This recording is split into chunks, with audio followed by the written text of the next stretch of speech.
Marcus Rashford's transformation from lost soul to leader of the Manchester United resurgence took another significant step against Leeds, but it required some tactical tinkering from Erik ten Hag to do it. Rashford's goal at Old Trafford was his 12th since the end of the World Cup at the back end of December.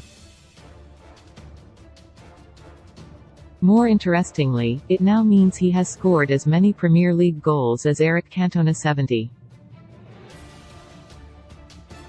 Rashford can never claim to have Cantona's natural genius, but he is proving as important to Ten Hag as he tries to move United back towards the summit of the English game as the Frenchman was to Sir Alex Ferguson when he managed it 2 decades ago. On Wednesday night, Rashford's towering header, outjumping Leeds defender Robert Koch, served to turn up the atmosphere dial at Old Trafford as United chased down a 2-0 deficit. 8 minutes later, with the old place rocking, Jadon Sancho drove in the second. But would any of it happened had Ten Hag not swallowed some pride and reversed his initial decision to start with Rashford down the right-hand side? Marcus Rashford scored his 70th Premier League goal on Wednesday with header versus Leeds. Erik ten Hag has been linked with a summer move for a marquee number 9 striker. Like Harry Kane, Rashford had 48 touches against Leeds, and they highlight his fluidity across the attack. Much of Rashford's success has come from the other flank this season, but with young Alejandro Garnacho starting there on Wednesday, Rashford cut a rather frustrated and, it must be said, irritated figure on the left during the first half. As the game wore on, all that changed. Rashford was off the field in a flash at half-time. He either needed the loo or wanted a chat with his manager. Whatever the case, United's brilliant comeback came with the England player first restored to his favourite position and then, later on, playing as a through-the-middle striker. The final switch raises another interesting question. Rashford was hailed as a number 9 when he first burst through under Louis van Gaal in 2015, but questions soon arose about his ability as a natural finisher. Now, though, Rashford scores goals as easily as anybody in the Premier League. Harry Kane would have been proud of his header against Leeds. As United scour Europe for a central striker this summer, do they actually have one right under their nose? Fit Bamford holds the key for Leeds at one stage this week. Leeds United hoped to have a new manager sitting in the stands at Old Trafford, but the Great Yorkshire club are not finding it easy to replace Jesse Marsch, sacked on Monday after defeat at Nottingham Forest. With Carlos Corberán signing a new contract to stay at West Brom, Leeds claim he was never offered the job, and Rayo Vallecano boss Andoni Iraola choosing to remain in Spain. The search goes on.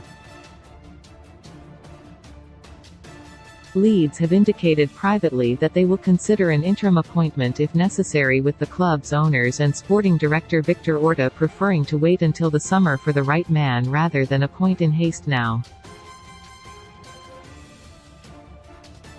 What Leeds must do, of course, is stay up. There was enough in Wednesday night's performance to suggest that they will, but as they prepare to face Manchester United again at Elland Road on Sunday, their run of games without a league win now stretches to 8 and, because of the World Cup, all the way back to the start of November. That continues to be a worry. Patrick Bamford, middle, is a necessity for Leeds if they are to avoid relegation this season. Leeds hope to have a new manager in place in time for Wednesday, but had interims instead. One man who may be key to their survival prospects is Patrick Bamford. Leeds are not short of attacking talent, and players like Wilfried Gnonto and Jack Harrison can be great to watch as they commit men forwards.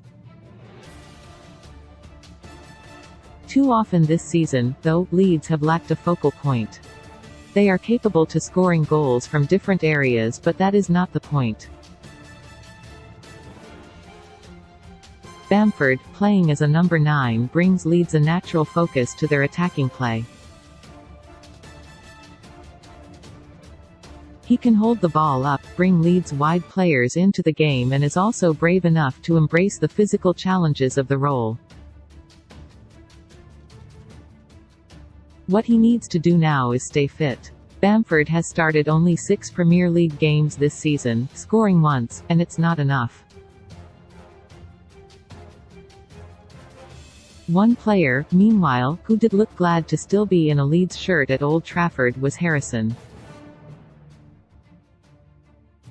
The 26-year-old was actually in Leicester waiting on a medical ahead of a transfer on deadline day, only for Leeds to decide they didn't need the proceeds of the deal to fund their own signings. Called back to Yorkshire, Harrison was back in the starting lineup on Wednesday night after falling out of favour with Marsh and played a crucial role in Leeds' second goal. Hard work starts now for Sancho. The Jadon Sancho story is a nice one, but now the real work starts. Back in the Manchester United squad after taking time away to deal with some physical issues and the mental strain often associated with life as an elite sportsman, the 22-year-old played his first Premier League minutes since October and scored the equaliser at the Stretford end. That was a moment to remember for the former Manchester City youth product. Where he goes from here, though, will be down to him, and United manager Ten Hag basically said as much at full-time. He's a brilliant footballer, and if he invests and he is in the right levels he can perform outstandingly, said the Dutchman.